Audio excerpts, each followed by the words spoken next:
பிரியமானவர்களே, மனம் உடைந்த பிள்ளையாய், வாலிப தங்கச்சி, நீ உடைக்கப்பட்ட பிள்ளையாய், ஒருவேளை உன் இருதயம் காயப்படுத்தப்பட்டு நிலையில் நீ காணப்படலாம்.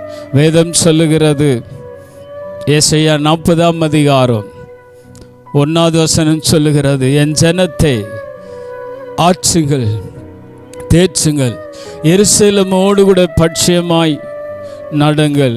ஆண்டவர் சொல்லுகிறார், உடைந்திருக்கிற வாழ்க்கையில் கத்த தேற்றும்படி இருக்கிறார்.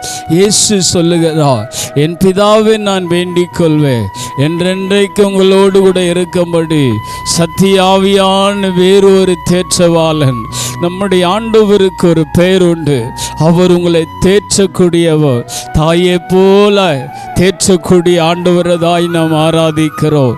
எப்பப்பெல்லாம் நாம் சோர்ந்து போகிறோமோ அப்பெல்லாம் கர்த்தர் நம்மளை தேற்றுகிறார், நம்மளை அரவணைக்கிறார். தேவன் நாமம் மகிமையடைய தேவனுடைய பிரசன்னத்தில், ஆட்டுக்குட்டியானுடைய சமூகத்தில் உங்களை கர்த்தர் தேற்றுகிறார். நீங்கள் உடைந்து நிற்கும் போது, காயத்தின் விளிம்பில், தோல்வியின் மத்தியில் துவண்டு போய் சோர்ந்து போய் அமர்ந்திருக்கும் போது நம்ம என்ன எண்ணுகிறோம் தெரியுமா? யார் என்னை தேற்றுவா, யார் என்னை தாங்குவா? ஆண்டவர் தம்முடைய ஜனத்தை 40 ஆண்டுகாலமாய் நடத்தி வந்தார். ஏமே கானான் தேசத்துக்கு கொண்டு வருவேன் சொன்ன கர்த்தர் ஒரு நாள் இல்லை, 2 நாள் இல்லை, 40 வருஷமாய் அவர்களை தேற்றி ஆற்றி கரம் பிடித்தார். உங்கள் வாழ்க்கையில் பாடுகள் மத்தியில், உபத்திரங்கள் மத்தியில் இருக்கும் போது கர்த்தர் உங்களை என்ன பண்ணுவார்? தேற்றி அரவணைத்து தம்முடைய சகல ஆறுதலின் தேவன். அப்போ இயேசு எப்படிப்பட்டவர் தெரியுமா? அவரால் வந்து அநேகர் ஆறுதல் படுத்தப்பட்டார்கள். அவருடைய வாயிலிருந்து புறப்பட்ட வார்த்தை கிருபையுள்ள வார்த்தை, அநேகருடைய வார்த்தை உங்கள் உள்ளத்தை உடைக்க கூடும், அநேகர் உங்களை காயப்படுத்த கூடும். ஒரே ஒரு இடத்துல மாத்திரம்தான் உங்களை அவர் தேற்றுவார்.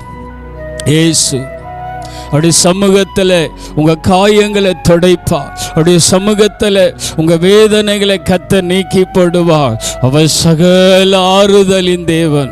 உன் வாழ்க்கையில் காணப்படுகிற எல்லா காயங்களும், உன் குடும்பத்தில் காணப்படுகிற, உன் மனதுக்குள்ள, உன் இருதயத்துக்குள்ள காணப்படுகிற அந்த காயத்தை இயேசு மாத்திரந்தாய் உன்னை ஆற்றி தேற்றி அரவணைப்பார்.